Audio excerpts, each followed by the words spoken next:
We must communicate the content of the gospel. Not just talk about the gospel or around the gospel, but we must communicate the content of the gospel. You know what's amazing? There's a whole lot of gospel talk going on right now, and that's a good thing.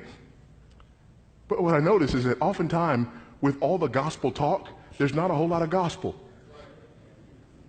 Amen. We must communicate the gospel.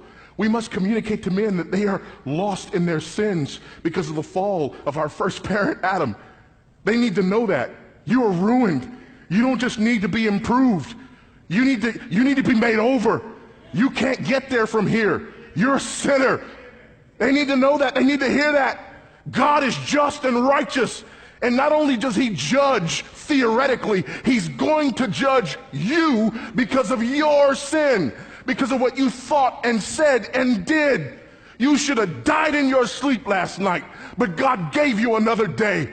You need to beg him for forgiveness because you're ruined apart from Christ.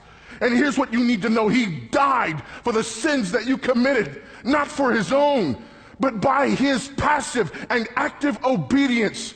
He purchased full and complete righteousness that he might impute it to you, and then took upon himself all of the guilt that was necessary as a propitiation to a righteous God whose wrath must be poured out on sin.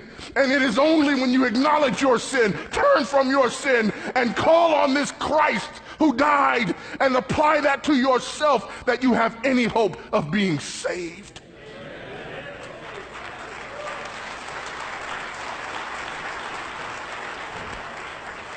Our people need to hear that till they get tired of it. And then they need to hear it a few more times.